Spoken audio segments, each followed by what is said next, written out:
sebenarnya memang balik lagi ke si peran STY-nya sih yang memang saya sih bilangnya jenius, memang jenius itu. Dulu sebelum ada diaspora, dia tuh pelatih yang berani untuk potong generasi. Banyak yang bilang bakal ada kapan bawa timnas bule, padahal ya sebenarnya timnas ini ya, apa namanya, cabang ya. Timnas cabang gitu, dan pusat. Belanda ada timnas pusat gitu itu. Karena banyak dari pemain timnas sekarang, contohnya kayak Martin Paes yang tiba-tiba dia nggak ada waktu menempuh waktu tinggal itu, tapi langsung bisa main gitu kan. Nah itu kita harus ngebedain dulu bang, bedanya pemain naturalisasi dan pemain diaspora.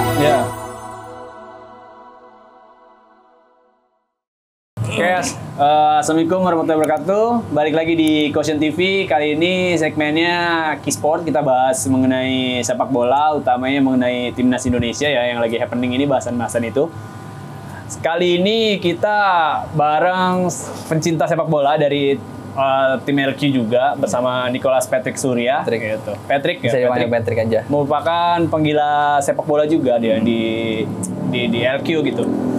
Dan langsung aja mungkin Pat, gini, Indonesia sekarang ini kan lagi ada di kualifikasi Piala Dunia, round 3 gitu. Apalagi sekarang lagi happening banget karena mulai memasuki round 3 dari kualifikasi Piala Dunia ini di Asia. Ini secara sejarah gitu, ini adalah jalanan Indonesia terjauh, Pat. Terjauh ya sampai sekarang. Terjauh sampai sekarang. Dan bahkan mungkin untuk negara-negara Asia Tenggara lainnya ya, Indonesia kan menjadi sebagai satu perwakilan Asia Tenggara kan sekarang. Iya, di sekarang ini dia Indonesia tuh satu-satunya. Satu-satunya.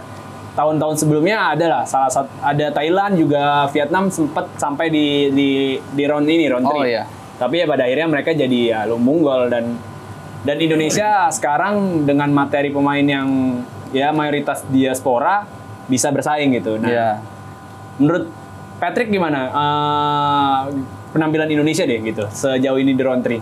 Sejauh ini jujur awal-awal apalagi game pertama dan game kedua lawan Arab Saudi dan lawan Australia tuh cukup bagus sebenarnya. Cukup paten lah mereka, bisa tiki-taka, terus kemudian strategi dan formasi yang dibawa oleh ST ini tuh cukup bagus, dan semakin berjalannya pertandingan pun semakin banyak mulai banyak pemain-pemain pemain-pemain baru lah yang bisa kita bilang. Tapi bisa gitu mengikuti strategi, kemudian permainan-permainan yang sudah biasa dilakukan gitu. Biasanya kan kalau misalnya ada pemain baru agak sulit untuk adaptasi, tapi ternyata cocok juga untuk masuk gitu. Iya, itu sebenarnya memang balik lagi ke si peran STY-nya sih yang memang saya sih bilangnya jenius, memang jenius itu. Dulu sebelum ada diaspora, dia tuh pelatih yang berani untuk potong generasi.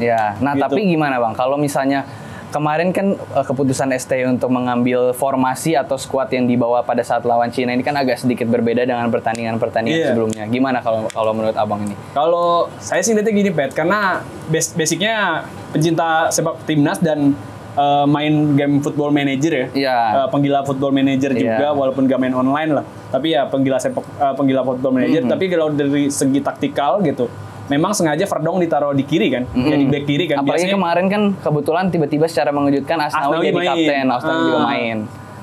Sebenarnya kalau STY itu menurut saya adalah pelatih yang pragmatis gitu, dia menyesuaikan lawannya. Gitu, kayak kemarin dia contoh lawan Bahrain itu yang dimainin si Jordi Amat. Jordi Amat itu sebenarnya untuk mengakali pressingnya yang tinggi banget tuh dari Bahrain kan. Nah gitu, pressingnya tinggi banget tuh. Kalau kita lihat ada berapa momen Ijaz megang bola nggak nyaman karena emang diperos 3 orang, si Paes 3 orang. Nah, fungsinya Jordi Amat itu karena dia punya long ball yang bagus gitu. Gitu. Terus kemarin kenapa si Asnawi akhirnya dimainin dan digeser lah si Verdong di situ. Itu kalau kebetulan formasinya juga berubah kan? Ya sebenarnya secara template sama, cuma role pemainnya yang berbeda. Kalau ngelihat Higler lebih geser banget kan, Higler lebih ke dalam. Nah si Asnawi kan ofensifnya yang paling bagus itu sebenarnya segi ofensifnya, tapi sayang dia masih sering miss gitu dalam dribble bolanya, suka kadang mau lewatin dulu, passingnya nggak sesuai. Kemudian kemarin yang sempat agak naik juga permainan dari Chowon ya, Nathan yang agak sedikit kalau menurut pandangan-pandangan pundit-pundit yang sudah senior di sana tuh dia agak egois mainnya. Iya, tapi sebenarnya kalau dari balik lagi ya dari sudut pandang Football Manager gitu, gue tuh main Football Manager, kenapa akhirnya si yang dimainin adalah apa namanya si Joaon itu karena dia sebagai destroyer di situ. Kalau role-nya di FM itu ball winning midfielder. Nah, di situ dia fungsinya adalah untuk memutus serangan. Nah, ternyata nggak works nih di babak pertama gitu karena ada lubang yang gede banget nih karena ya balik lagi tadi di awal di gamenya dia mainin 3 back dengan konsepnya adalah wide center back gitu. Kalau di FM tuh ada makanya kemarin banyak Cina ngambil trupas kan tuh gol yang kedua tuh itu efek samping dari terlalu lebar, makanya babak kedua tuh dimasukin lah Rizky Ridho dan si Tom Haye gitu dan akhirnya emang work sih masuk Tom Haye emang jadi kayak super sub aja ya. Kan penguasaan bola Indonesia tuh sampai 74% gitu. Iya, kemarin possession cukup besar tapi kan yang bikin bingung adalah kemarin mereka kayak main buat benteng ya. 10 pemain di belakang, 9 pemain di belakang agak susah dijebol ya. Iya, wajar karena posisi mereka sudah unggul dan bisa dibilang ya mereka orang Cina ini underdog di situ posisinya gitu.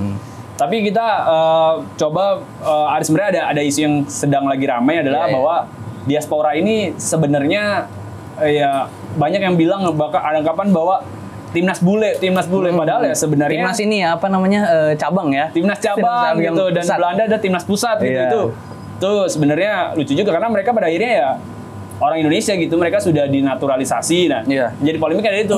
Apakah proses naturalisasi itu udah sesuai dengan aturan main yang ada di Indonesia itu, Pet? Itu di mana, Pet? Kalau dari sudut pandang Pet? Kalau yang saya tahu sendiri sebenarnya kalau untuk pemain naturalisasi itu ada syarat atau ketentuan yang harus ditempuh dulu. Contohnya kayak simpelnya aja untuk kayak waktu tinggal gitu. Ada waktu tinggal untuk 5 tahun secara berturut-turut. Atau kalau misalnya dia harus keluar atau kayak misalnya nggak stay di Indo tuh minimal 10 tahun tidak berturut-turut.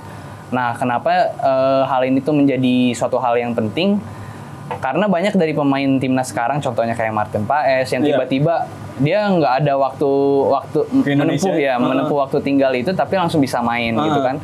Nah itu kita harus ngebedain dulu Bang, bedanya pemain naturalisasi dan pemain diaspora.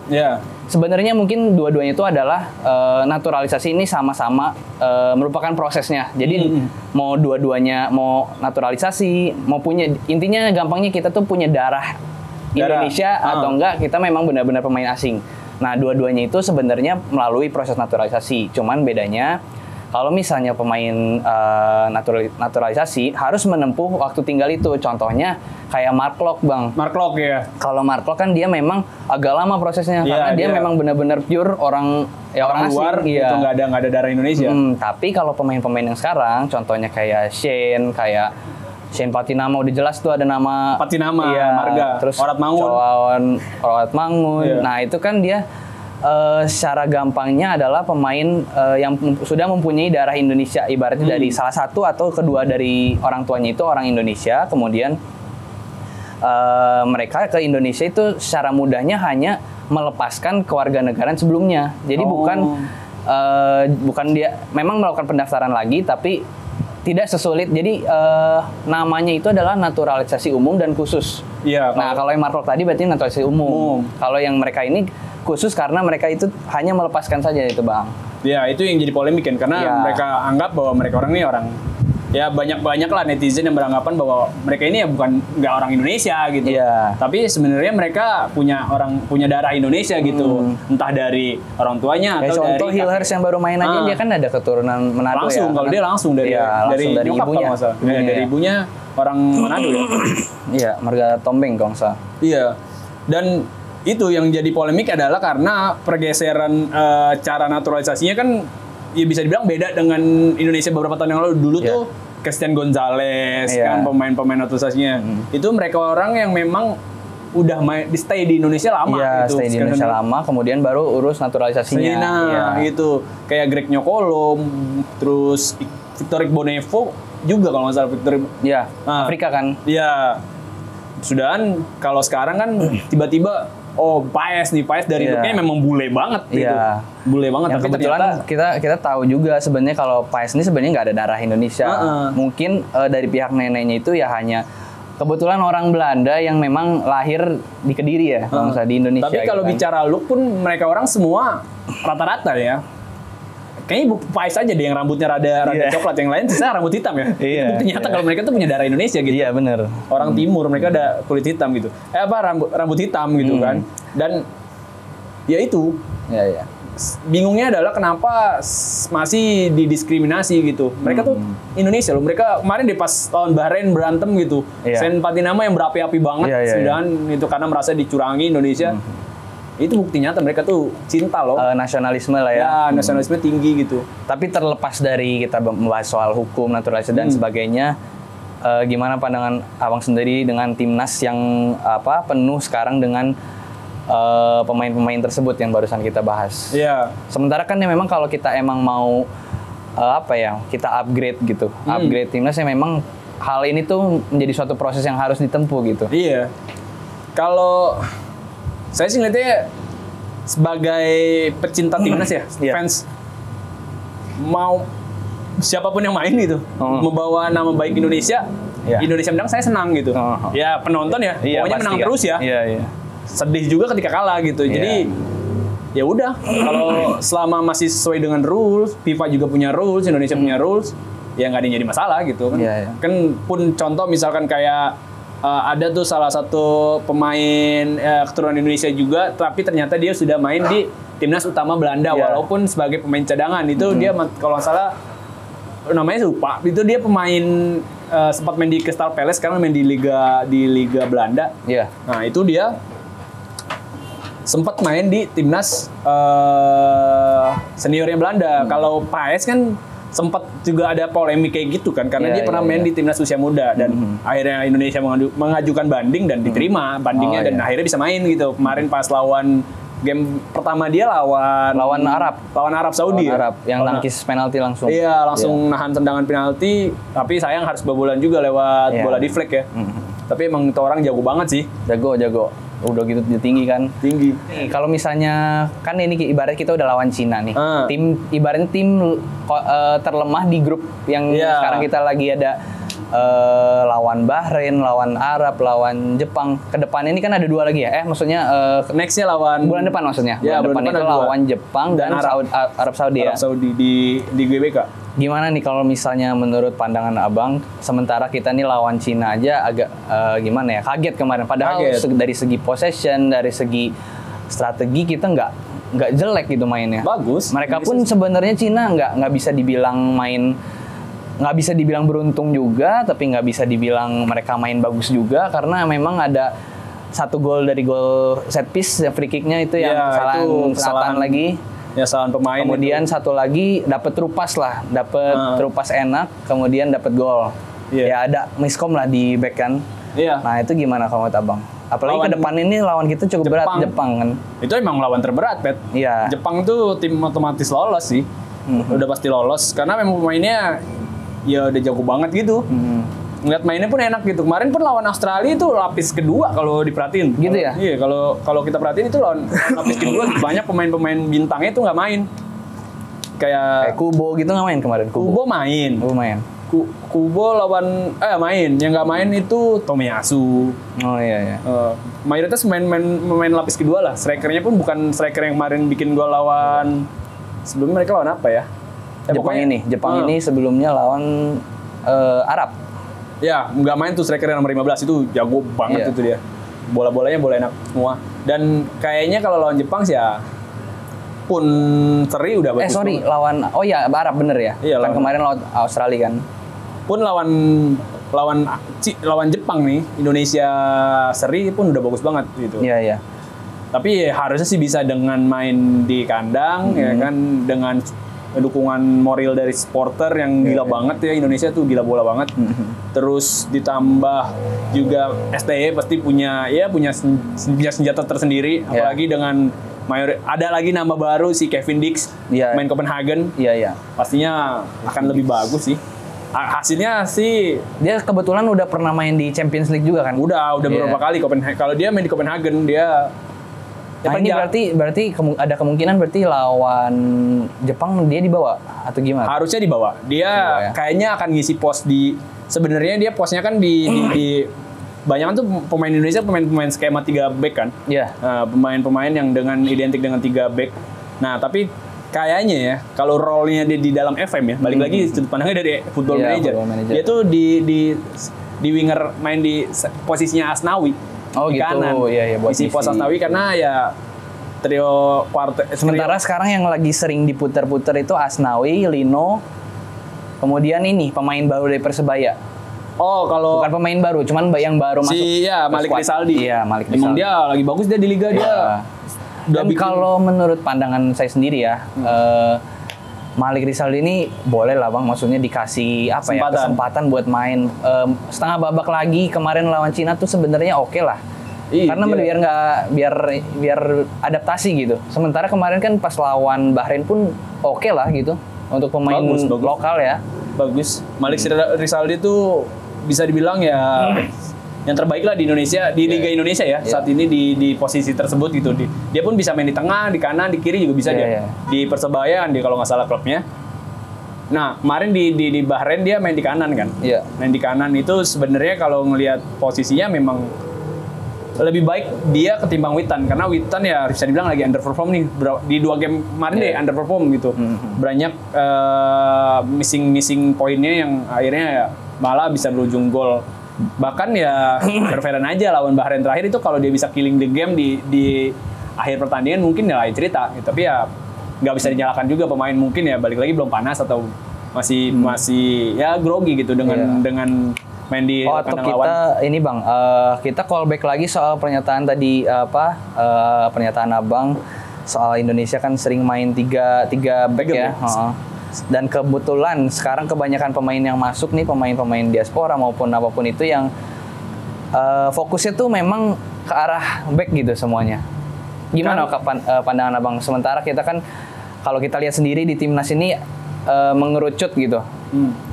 Kita sebenarnya butuh striker tapi banyak mengisi di back. Sementara kan kita butuh cetak gol. Namanya bola kan kita harus menangnya caranya nyetak gol. Sementara kalau yang kita tahu ini kan Indonesia memang tumpulnya di striker. Itu gimana Bang? Itu makanya saya bilang tadi Pet, kalau STI ini sebenarnya pragmatisnya gimana? Itu dia memainkan skema 3 back karena memang ya skuad yang ada sekarang bisanya mengadopsi itu mengadopsi game 3 back gitu. Skema 3 back kalau dipaksakan main 2 back sebenarnya bisa-bisa aja. Cuma masalahnya contoh deh Marcelino itu nggak main reguler di klubnya. Jadi kan ya sentuhannya ada yang berkurang lah gitu. Main lah yang memang terbaik gitu, dan yang terbaik memang masih formasi itu, dan yang masuk pun kebanyakan adalah back, posisi center back, bahkan contoh ya Messi Ziegler yang terbaru dan juga si Kevin Dick juga di Copenhagen lebih sering ngisi di pos tengah gitu. Izzes juga kan. Izzes juga di back tengah. Verdong itu dia di sayap kiri kan. Nah, makanya itu masuklah si Kevin Dick harusnya akan lebih baik gitu. At least paling nggak nanti bisa kita target, kalau sudut pandang saya gitu, Pet, lawan Aussie ini bisa dapat poin lah. Poin. Minimal 1 lah. Ya bagus-bagus menang gitu dengan materi pemain yang sudah lebih baik gitu. Ya mungkin yang perlu jadi sedikit perubahan adalah dikasih waktu bermainnya Marcelino gitu. Pada akhirnya Marcelino adalah bakat alami dari Indonesia yang paling bagus. Dikasih posisi depan deh di false nine gitu di tengah. Geser striker kiri deh kalau emang tetap mau mainin strike si Pak Sintayong itu. Si Rafa ya. Karena emang dia itu posisi alaminya di sayap kiri, winger kiri itu inverted forward gitu. Itu dan for information juga si Rafael Struijk itu ditemuin dari game Football Manager. Dari Football Manager ya. Jadi scoutingnya ibaratnya lewat situ lah. Karena emang kan Football Manager tuh kelebihannya lah game yang memang database-nya sangat-sangat luar biasa oke lah ya, mumpuni gitu. Bahkan banyak juga klub-klub tier kecil yang bahkan bisa cari latar belakangnya mereka juga kan. Nah itu, jadi di game FM itu ternyata adalah satu pemain bernama Rafael Struijk, itu punya half blood, gitu, punya setengah darah Indonesia, dan akhirnya tim dari PSSI datangi dia, ngeliat dia, ternyata cukup oke untuk masuk di timnas gitu, dan memang sebenarnya oke gitu. Cuma posisinya untuk striker gitu. Kalau untuk ikut hitungan striker ya dia tuh sebelum cetak gol kemarin lawan Bahrain itu butuh 18 pertandingan untuk win gol. Makanya kan. Itu lagi krisis gol juga dia sebagai striker kan kita butuh percayaan diri juga kan. Dimainin terus tapi nggak cetak gol. Sementara kalau memang udah terbiasa untuk cetak gol kan pasti dia lebih enak juga mainnya kan. Itu, tapi kayaknya memang sengaja di depan tuh dibikin semua free roam gitu. Jadi mereka nggak ada posisi tersendiri tapi free roam gitu. Mereka mengedepankan adalah di sebelah sayap itu untuk lebih banyak pemain dari ketimbang posisi lawan untuk balik lagi akses position. Mungkin kesimpulan dan saran sebagai penutup dari Abang nih untuk match-match ke depan Indonesia di kualifikasi Piala Dunia, sama juga mungkin kasih pencerahan sama orang-orang nih yang masih menganggap nih kok timnasnya timnas bule gitu. Sementara kan ini yang tadi udah kita bahas soal naturalisasi dan diaspora itu loh Bang. Ya, boleh Bang. Kalau untuk timnas atau tim kepelatihan manajemen sih kayaknya nggak ada saran karena mereka pasti punya tim analisa sendiri, mereka punya tim scouting musuh sendiri, punya manajemen yang udah lebih baik, mereka pasti tahu apa yang harus dilakukan gitu. Cuma pengamat lah ya, sebagai pengamat dan supporter, as a fans, sama supporter dan warga negara Indonesia yang benar-benar cinta sama timnasnya, mengharapkan ya itu aja, jangan grogi ketemu tim yang lebih dan dia maksimal aja di setiap pertandingan. Intinya kalian cukup bermain sebaik mungkin. Kita sebagai timnas bakal terus dukung apapun hasilnya, mau nggak peduli menang, kalah ataupun seri, tetap didukung gitu. Tetap kalau memang ada waktu dan itu juga sebisa mungkin nonton di stadion gitu. Tapi balik lagi kan ada pekerjaan juga, tanggung jawab kita sebagai manusia gitu yang harus dijalani. Jadi nggak bisa. Tapi kalau untuk supporter gitu, balik lagi gitu sama. Untuk supporter netizen Indonesia ya balik lagi tetap mendukung gitu kan. Walaupun pemain-pemain kita pun ya ibaratnya bule sementara mereka pun ya ibaratnya ini udah nasionalis gitu loh. Udah ibaratnya udah menjadi orang Indonesia yang seutuhnya kan. Kemarin deh nonton kita lawan Cina tuh, Martin Paes tuh paling kenceng loh nyanyi Indonesia Raya. Tuh yang lihatnya udah keren aja gitu. Dari mereka pun ibaratnya udah emang mungkin terlihat asing tapi ya ini mereka orang Indonesia loh gitu. Orang Indonesia karena memang mereka mungkin hidupnya di luar, bekerja di luar gitu kan. Pada akhirnya sepak bola adalah pekerjaan ya untuk mereka yang profesional. Ya itu, tapi tetap mereka itu Indonesia, ada darah Indonesia loh mengalir di darah mereka gitu. Kalau dari Patrick gimana tanggapannya soal itu, dan mungkin ada saran untuk supporter kurang lebih sama kayak Abang, cuman ya memang masih ya kita sebagai supporter ya harusnya mendukung apa yang menjadi sudah menjadi keputusan tim, apalagi pada pelatih, kemudian ada jajaran manajer dan sebagainya. Apalagi kan ini Erick Thohir juga berupaya semaksimal mungkin untuk memajukan sepak bola Indonesia gitu. Ya kurang lebih sih gitu dong kalau untuk kedepannya ya. Oke, segitu aja dari kita gitu. Intinya adalah untuk seluruh supporter di Indonesia tetap dukung timnas, dan untuk pemain timnas tetap semangat gitu. Mau gimana pun hasil pertandingan tetap fighting, pokoknya tetap fighting. Mau gimana pun, pokoknya mau apapun hasilnya, kita sebagai pemain ke-12 supporter tetap harus dukung gitu, tetap selalu dukung. Dan ya segitu dari saya, Iqbal Rosyid, Patrick Surya. Salam Kisport.